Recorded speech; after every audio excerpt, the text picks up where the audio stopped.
close out the show, the always amazing Ben Moody.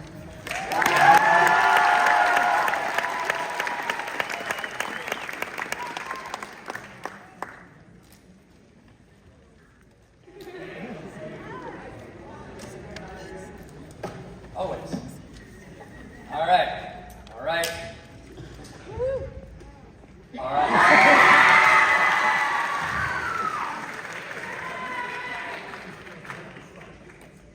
Let's begin with one final math lesson.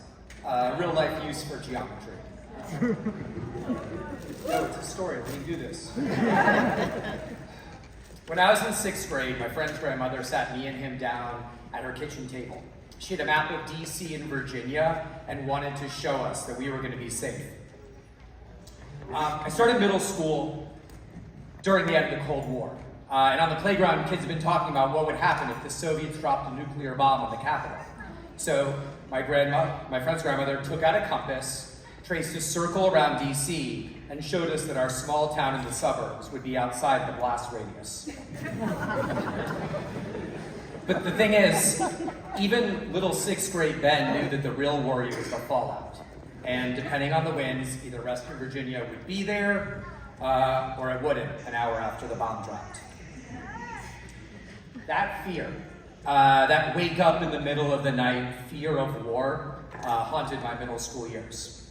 And while war loomed over me, your years, unfortunately, have been plagued by all 4 horsemen. Every culture and religion has their own harbingers of death and destruction. Hinduism has Kalki, the 10th and last avatar of Vishnu, who rides in on a white horse. Mesoamerican myths warn that one day Quetzalcoatl will return and retake his kingdom. My Viking ancestors feared a wolf and a serpent who were going to devour the earth and poison the oceans. But what makes us so amazing is that in spite of these enemies, this existential fear, we carry on with our lives, made stronger and better by what we had to overcome.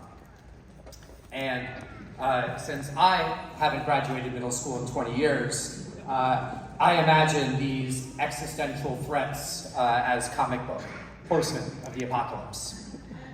So let's celebrate all that we've overcome. War. Right now, there are wars raging on nearly every continent. It's almost as if the adults are trying to break the world before you inherit it. The only solution I see is for you to grow the compassion and empathy you need to pick up the broken pieces.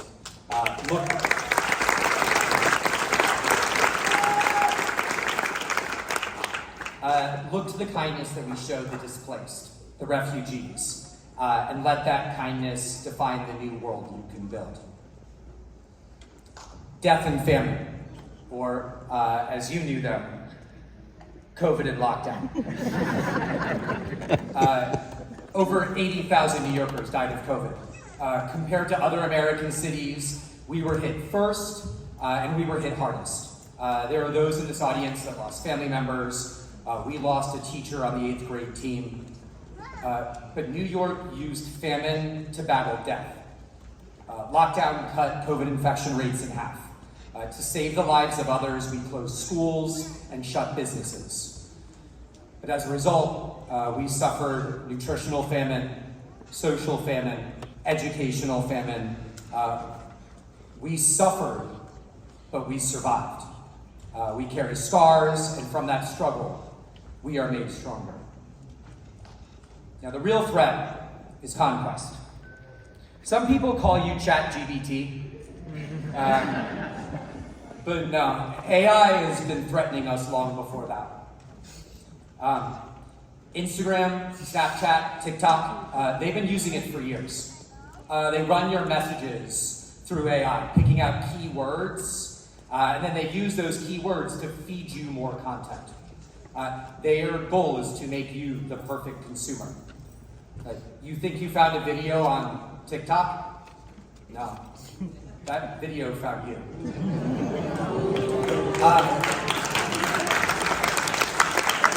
Because, let's call a spade a spade. That's what AI really is. It's just next level capitalism.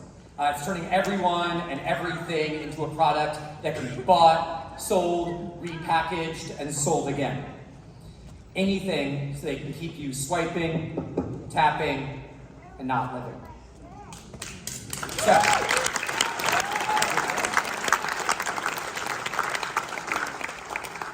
how do we avoid this apocalypse? I've got a 4-point plan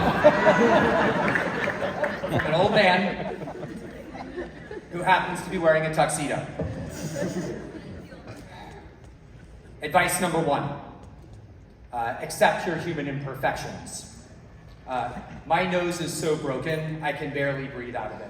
Dislocated my shoulder, I've cracked my eye socket, dislocated my knee and I tore my ACL. A disc in my back is popped out of place and it presses on a nerve ending. As a result, most mornings when I wake up, I can barely walk when I first get out of bed. When I was in elementary school, I was diagnosed with ADHD. It was so hard for me to focus, I didn't read a book until 6th grade. I could read, pretty much, but I just couldn't focus long enough to read a whole book. I don't love that it hurts when I walk, or that sometimes my brain goes so fast that I can't hold a normal conversation like a normal person. I carry my parents' divorce, the friends I lost, the friends who weren't really friends, the people that broke my heart, all of those emotional scars. But I would never give away any of my imperfections because without them, I wouldn't be me.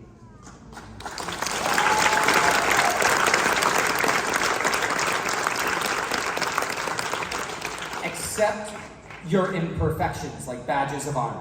Things that you had to struggle with and overcome to get here, to this moment, to this graduation. Celebrate that your struggles make your victories that much more valuable. Insta and Snapchat, they're telling you to present your life like it's perfect. That's a trap. ChatGPT is offering the illusion of the perfect essay. That's a trap. Essays aren't about the product. They're about the process. I want to read an 8th grade exit project that uses 8th grade language, that uses alien crickets, graphic organizers. I want to see that a kid struggled to find the best quote and then struggled through those levels of analysis, because that process, that struggle, that's going to make you the kind of person that think and analyze and get the future you actually want. Which leads us into advice number 2. Find your own path. Kids are always asking me who my most successful former student was. Is it the one who's got a tech startup, who writes code so you can do a 1-hour MRI in only 15 minutes? Or is it the chef who's been written up in New York Magazine and Bon Appetit? Maybe it's the one I ran into most recently, who installs fire suppression systems and smoke alarms. I know that doesn't sound glamorous, but he was so proud to show me a photo of his wife and kid. The thing is, there is no one path. You just need to find yours.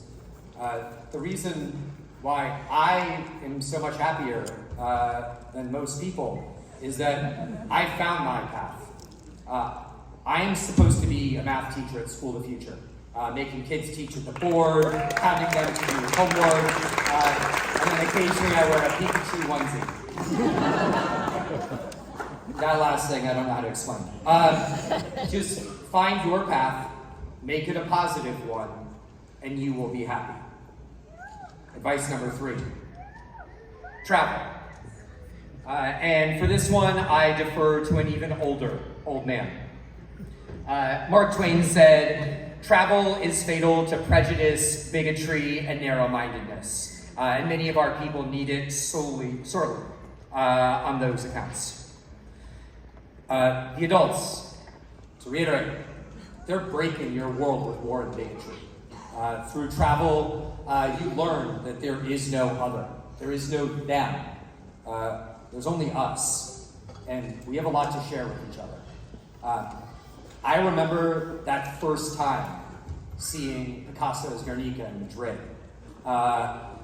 exploring the ruins in Angkor Wat in Cambodia, a baseball game in Havana, that delicious shawarma in Cairo. Like, I can't imagine my life without these moments. You need to travel and find your own perfect moments. You can start here in this audience, just by talking to one another. And you can go from Senegal to Sri Lanka, South Africa to Northern Ireland, India to Italy, Ecuador to England, Montenegro to Mexico. But when you're 18, get your passport, get that discount plane ticket, get away from your parents, and get out there. Because there is so much this world can teach you. And now my final piece of advice. Look up. Now, in part, I'm asking you to do this so I don't run you over with my bike. I cannot tell you how many times I see people walking into traffic while they're staring at their phone. But look up, because the world is beautiful. And if you're just swiping through fake happiness and fake friends and fake beauty, you're gonna miss the real thing. Look up, see windowsill flowers, the perfect cloud, the dopest graffiti. If you see somebody walking a cute dog, tell them, yo, that is a cute dog. Because they'll probably let you pet it. And if you don't believe me, you can ask my circle. We got to cuddle with a golden doodle during one of our educational walks. And yes, parents, I'm telling your kids to talk to strangers. Because the more people, real people, not like tap swipe people, the more real people you actually talk to, the more you realize we're all in this together. Put your phones down and look up, because the world is a beautiful place and you don't want to let it pass you by. Y'all can be as angry as you want about Yonder, but I can see the difference it's made in your ability to be present, your ability to make friendships, and the ability to demonstrate the resilience you need to overcome anything this world may throw at you. Now, it's not going to be easy, but make sure you go out there and live life with all of its beauty and imperfections.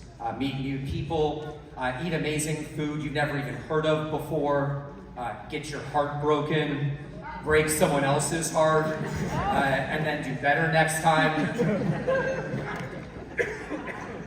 I guess what I'm trying to get at, and in closing, I just want to say that I am so happy, that we are so happy to have been there for part of your journey.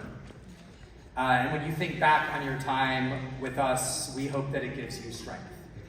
Knowing that we cared for you, knowing that we will always care for you, because the things we did together mattered.